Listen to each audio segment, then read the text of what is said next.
1981년 세상에 그 모습을 드러낸 책이 있습니다.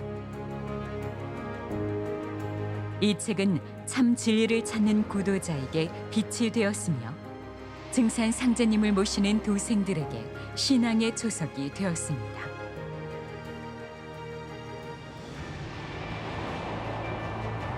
다가오는 우주 가을 개벽 소식과 후천 조화 문명을 온전히 드러낸 증산도의 진리가 개정 증보판으로 다시 태어났습니다.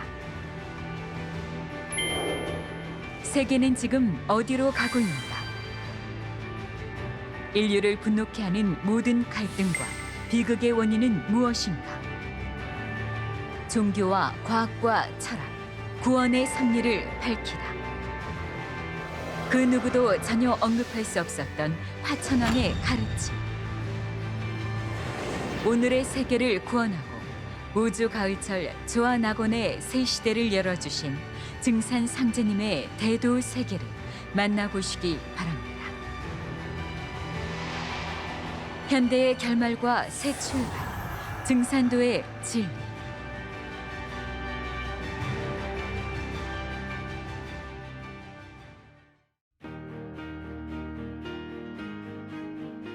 안녕하세요. 저는 삼랑대학 유종환 교육위원입니다. 이번 시간은 증산도 진리책 7장에서 제2변 세운공사에 해당되는 총각판 씨름에 대해 살펴보도록 하겠습니다. 진리책은 541페이지입니다. 앞서 살펴보신 대로 상제님께서는 이 세계가 나아갈 판도를 오선 위기, 즉 다섯 신선이 바둑을 두는 형국으로 잡아 돌리셨습니다. 바둑판은 상제님이 강세하신 바로 이 땅 한반도를 뜻하고요. 이 한반도는 지구촌 변혁의 구심점이 됩니다. 바둑돌은 한반도에 살고 있는 조선 사람들이고 이 바둑을 두는 다섯 신선은 한반도 주변의 4대 강국과 이 바둑판의 원주인인 이 조선, 한국을 말합니다. 상제님께서 천지공사를 보신 후 이 오선위기 도수에 따라서 한반도를 둘러싼 4대 강국은 상제님이 천지공사를 보신 후 지금까지 절묘하게 힘의 대결을 벌이고 있습니다. 4대 열강이 조선 강토를 마치 제집 드나들듯 하면서 서로 대립하다가 종국에는 이 전쟁으로 승패를 가려왔습니다. 상제님께서는 이 세계의 정치 판도의 새 역사 질서를 삼변성도 원리에 따라 세 차례의 바둑을 통해 이루어지게 하셨습니다.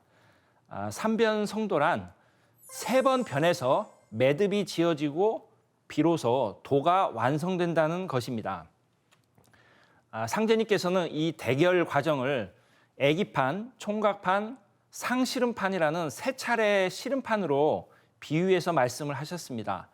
애기판은 당시 일본 군인들의 또 머리가 우리나라 그 애기들 마냥 깎아준 모양이었다고 하는데 상제님께서는 이런 일본을 일꾼으로 끌어들여 애기판 전쟁, 1차 세계대전을 붙이신 겁니다. 애기판 씨름은 이 동양에서 서양 제국주의를 몰아내도록 기획하신 것이었고요. 상제님께서는 이 총각판에서도 일본을 계속 일꾼으로 쓰시어 일본으로 하여금 그 세력을 아시아 전역으로 이렇게 펼쳐나가도록 하였습니다. 여기서 총각판은 당시 중국인들은 태어나서부터 죽을 때까지 이 편발이라고 해서 머리를 길러가지고 이렇게 따내렸는데요. 이런 이 중국을 끌어들여서 2차 세계대전을 붙이신 것을 상징합니다. 자, 그럼 본격적으로 이 총각판 씨름에 대해서 살펴볼 텐데요.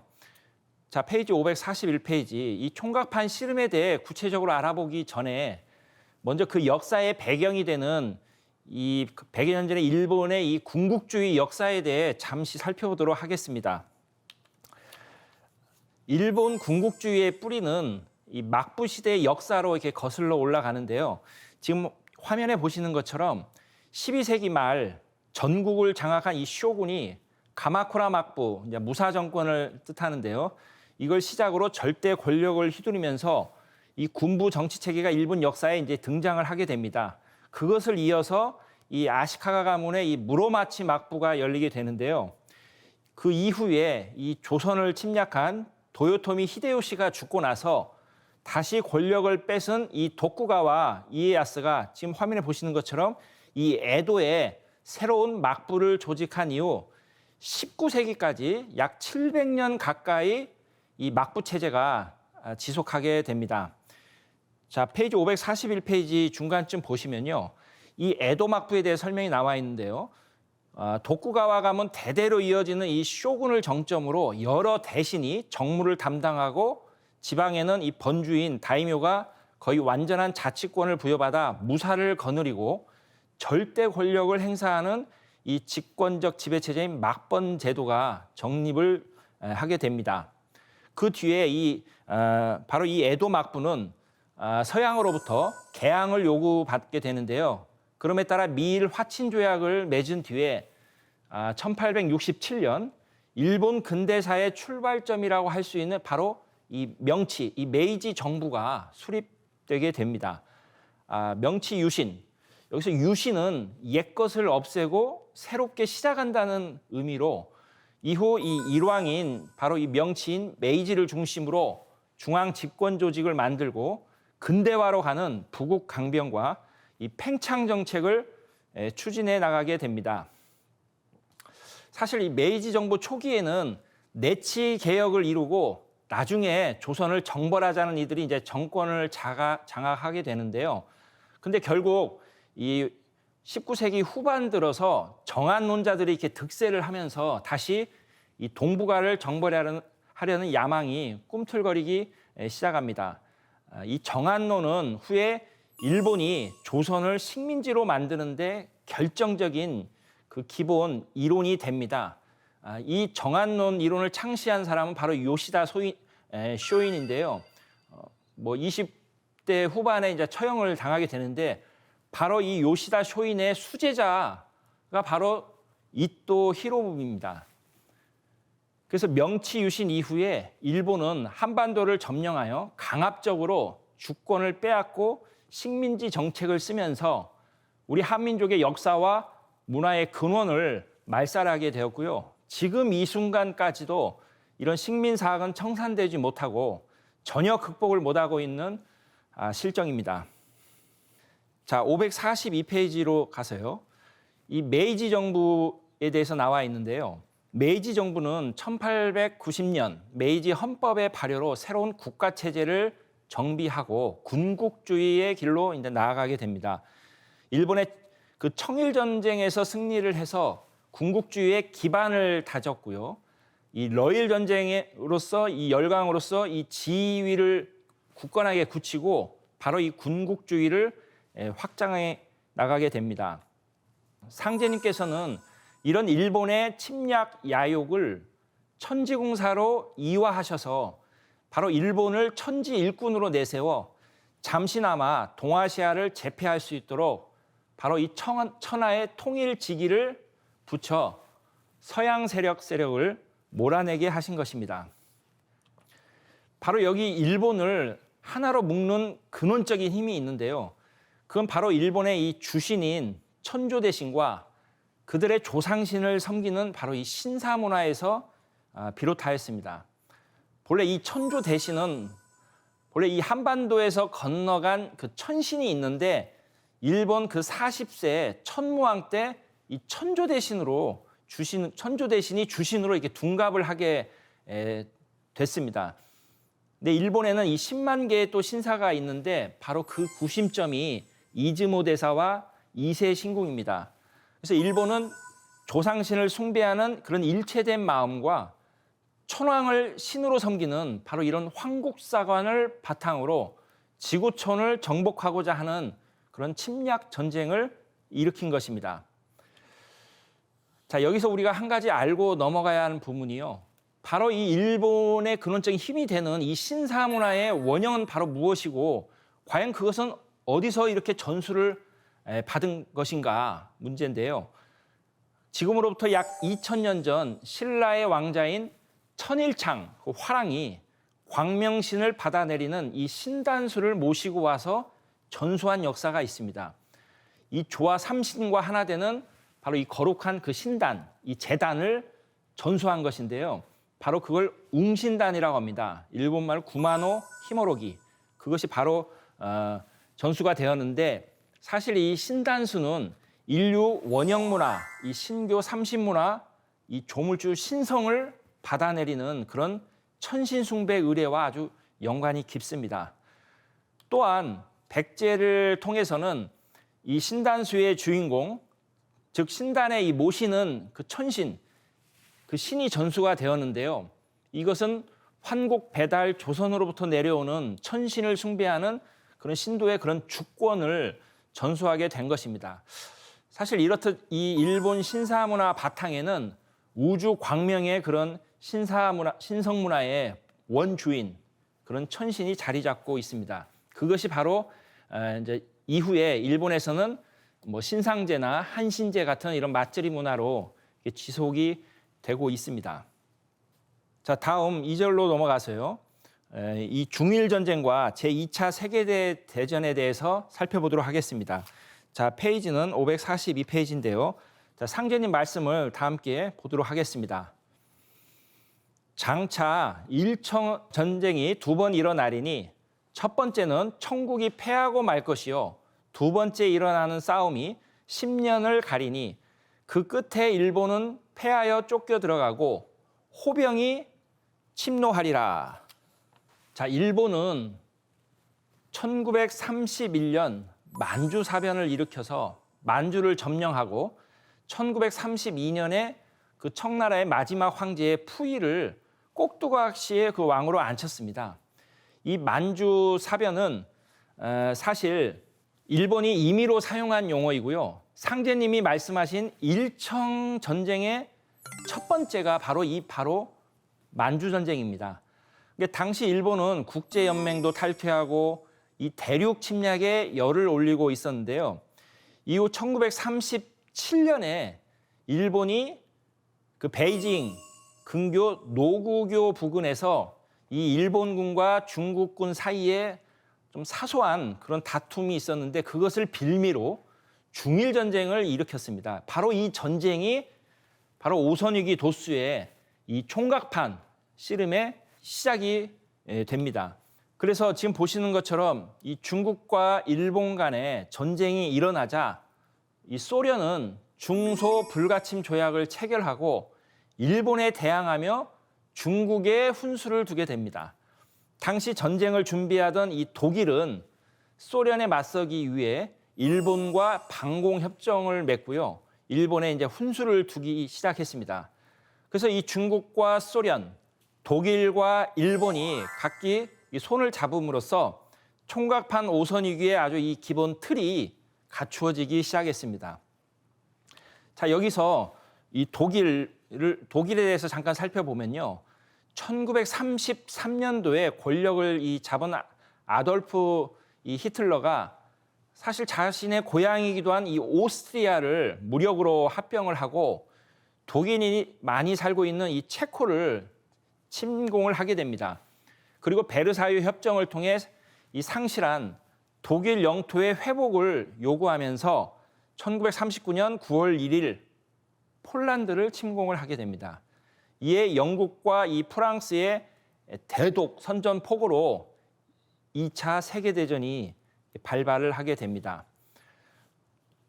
그래서 일본의 성공으로 중국 대륙에 이 불이 붙은 가운데 이 바로 1939년 이 독일 히틀러의 폴란드 침공으로 이 유럽에서도 전쟁의 불길이 타오르기 시작했습니다. 1940년 일본, 독일, 이탈리아 이 세 나라 사이에 정치, 경제, 이 군사적 수단을 공동으로 지원한다는 삼국 군사동맹 조약을 체결해서 소위 이제 추축국을 굳건히 이제 해나가게 되는데요. 바로 이 2차 세계대전은 유럽에 국한된 1차 세계대전과 달리 전 세계로 확산되어 인적, 물적 자원과 과학 기술이 아주 총동원된 총력전이었다고 할 수가 있습니다. 자, 상제님께서 일본에게 이 천하통일의 기운을 붙여주신 결과 일본은요, 불과 3개월 만에 화면에 보시는 것처럼 이 동남아시아 대부분을 집어삼키고 이른바 대동아 공영권이라는 기치를 내걸었습니다. 아시아에서 서양 세력을 물리치고 패권을 장악하게 되었습니다.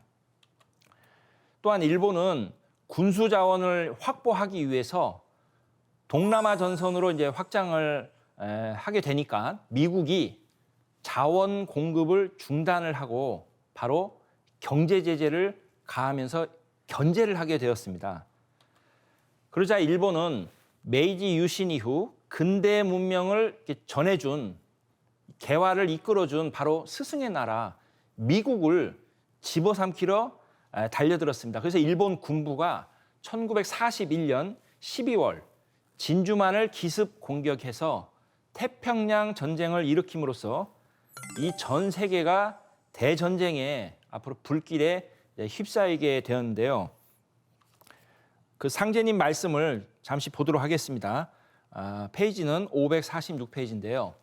서양 사람에게서 재주를 배워 다시 그들에게 대항하는 것은 배은망덕줄에 걸린다. 일본 사람이 미국과 싸우는 것은 배사율을 범하는 것이다. 이렇게 말씀을 해주셨습니다. 그러니까 상제님께서는 이 조선을 침략하고 미국을 공격해서 제 스승을 잡아먹으려 한 이 일본의 죄를 배사율로 다스려 참혹히 망하게 하셨는데요. 상제님께서는 뭐 배은망덕 만사신이라 하신 말씀처럼 이 스승의 나라를 침략하는 것은 신도에서 절대 용납하지 않는다고 하셨습니다. 그래서 일본의 이 원자폭탄이 이 투하가 되는데요.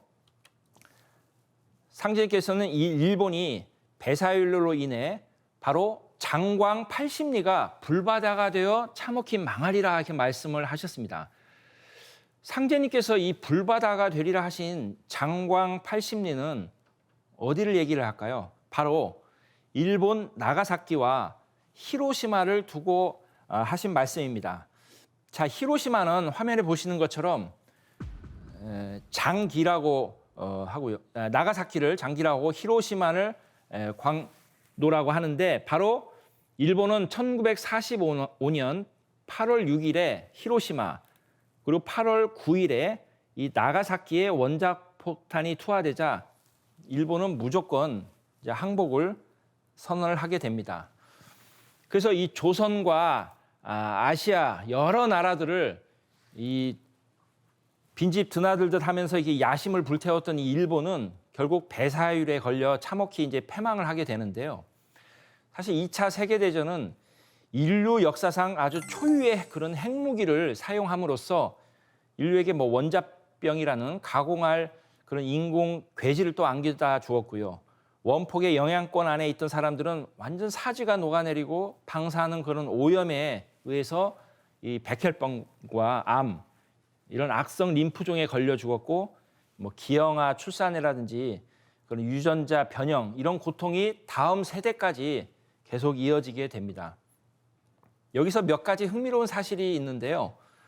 원자폭탄을 투하한 바로 목표 지점이 바로 히로시마 중심부를 흐르는 태전천이라는 하천 위에 세워진 상생교였다는 사실입니다. 그러니까 상제님의 천명을 받들어 인간 역사를 경영하는 이 조화 정부의 신명들이 이 불의한 이 일본을 바로 원자탄으로 응징할 때 왜 상생교를 택했을까요?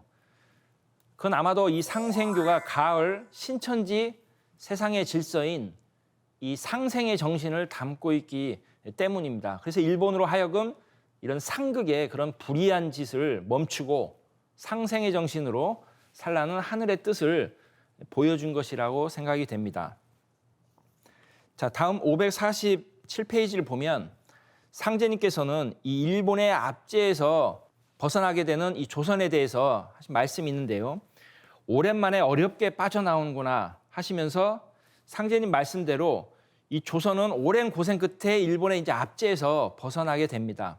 그래서 이로써 서양 세력을 물리치는 일본의 사명이 끝나고 조선을 포함한 동양의 여러 나라들은 바로 제 권리를 이렇게 찾을 수 있게 되었는데요.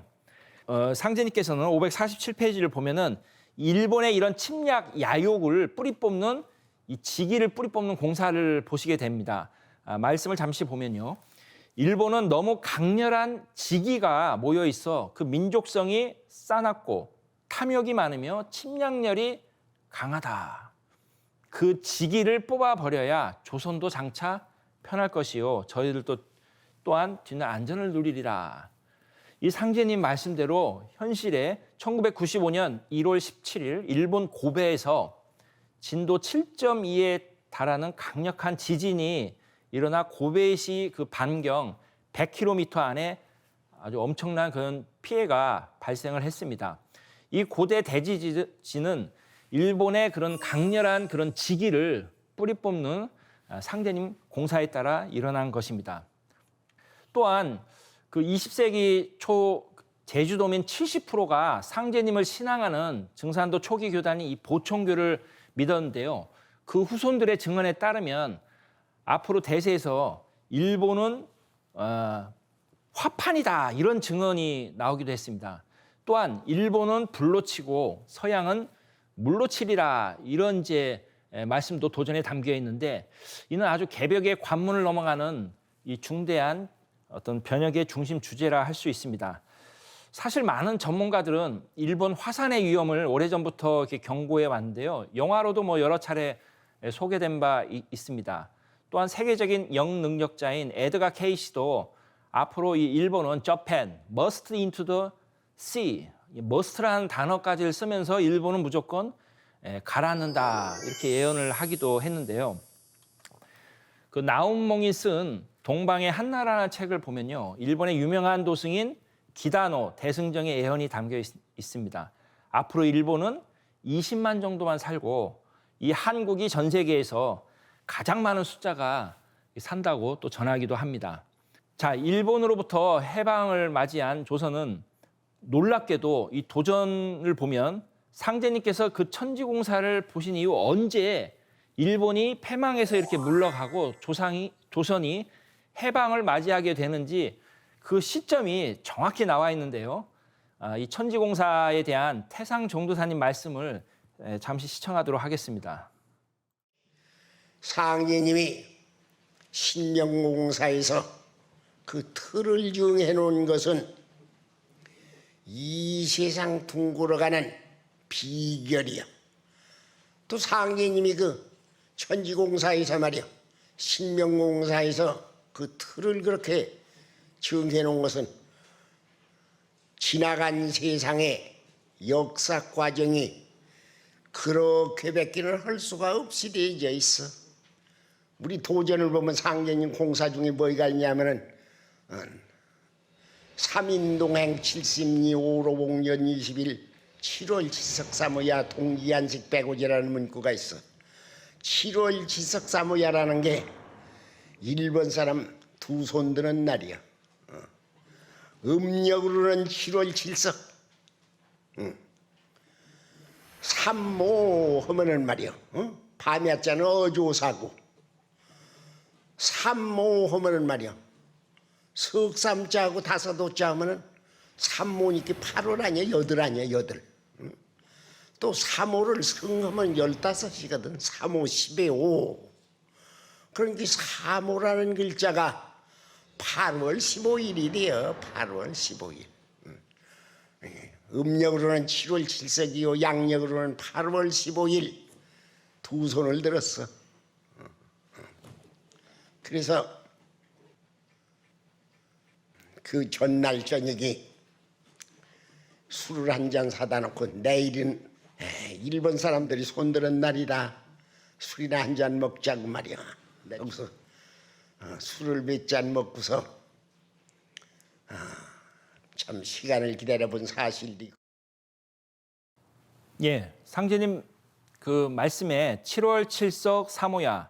그러니까 1945년 음력 7월 7일, 양력 8월 14일에 일본이 이제 무조건 항복 그 요구를 수락을 하게 되는데 상제님께서 이 7월 7석 3호야라 3호야는 바로 이 3과 5를 더해서 8월 또 곱하면 15, 8월 15일을 말씀하신 것이다. 이렇게 이제 상제님 말씀을 이렇게 풀이를 해주셨는데요.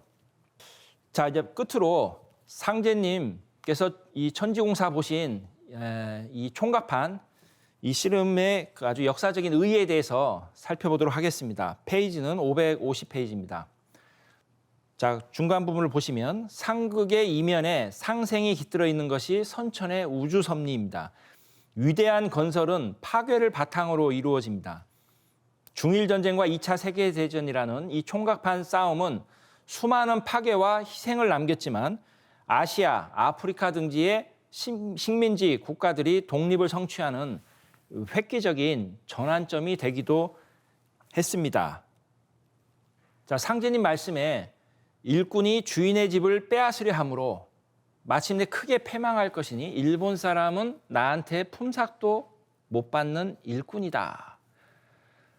본래 앞에 살펴보신 것처럼 조선은 고대로부터 일본의 문화를 전수한 스승국이었는데 일본과는 사제관계로 맺어져 있었습니다. 이 머슴인 일본이 주인인 조선에 와서 집을 빼앗으려 함으로 배사율에 걸려 참혹히 패망한 것입니다.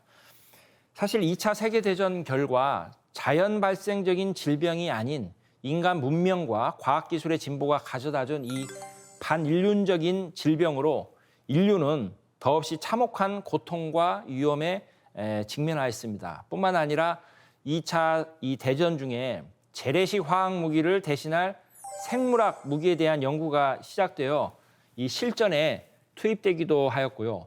이 생물학 무기에 대한 연구는 지금도 계속 진행되고 있습니다. 아무튼 이 1차, 2차 세계대전이 인류사에 남긴 것은 상제님이 바로 이 동서양의 세력 균형을 맞추기 위해 처방하신 하나의 법방이었다고 할 수 있습니다.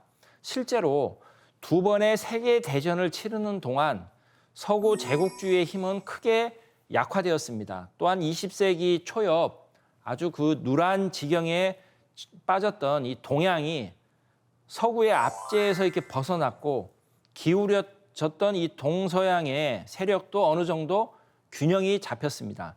유럽에서는 이 제국주의 식민 체제가 거의 붕괴되었고요. 동양의 여러 나라들은 자립할 수 있는 기반을 다지게 되었습니다. 당시 2차 세계대전 이후 각국이자 지도자들이 이 세계대전의 재발을 막기 위해서 국제연맹보다 더 강력한 이 세계기구가 필요하다는 것을 깨달았습니다. 이로써 세계일가 통일정권공사가 첫 번째로 구현된 바로 국제연맹이 바로 이 UN, 국제연합으로 거듭나게 되었습니다. 상제님께서는 일본은 작은 머슴, 미국은 중머슴, 중국은 상머슴이니라 이렇게 말씀을 하셨는데요. 상제님 말씀처럼 일본이 물러가고 이제 미국이 중머슴으로서 천지대세의 중심에 들어서는 계기가 되었습니다. 국제연합이 창립되면서 세계는 이 미국을 중심으로 한 자본주의와 소련을 중심으로 한 이 공산주의라는 크게 이 두 진영으로 힘의 균형이 태동하게 되었습니다. 자, 이상으로 상제님 천지공사에서 세운공사 중 이 총각판 씨름에 대해서 살펴보았습니다. 인류는 애기판과 이 총각판 씨름을 통해 국제연맹과 이후 국제연합의 탄생으로 바로 이 지구촌 통일문명 시대, 즉 세계일가 시대를 향해 한 걸음 더 나아가게 되었습니다. 다음 시간에는 바로 이 3변에 해당되는 이 남북 상씨름판에 대해서 살펴보도록 하겠습니다. 오늘 강의는 여기서 마치겠습니다. 고맙습니다.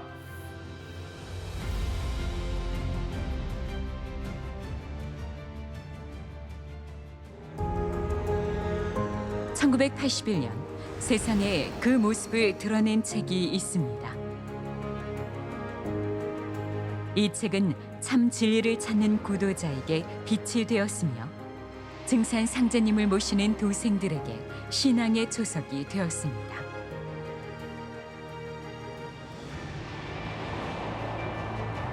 다가오는 우주 가을 개벽 소식과 후천 조화 문명을 온전히 드러낸 증산도의 진리가 개정 증보판으로 다시 태어났습니다. 세계는 지금 어디로 가고 있는가? 인류를 분노케 하는 모든 갈등과 비극의 원인은 무엇인가? 종교와 과학과 철학, 구원의 섭리를 밝히다. 그 누구도 전혀 언급할 수 없었던 화천왕의 가르침. 오늘의 세계를 구원하고 우주 가을철 조화 낙원의 새 시대를 열어주신 증산 상제님의 대도 세계를 만나보시기 바랍니다. 현대의 결말과 새 출발, 증산도의 진리.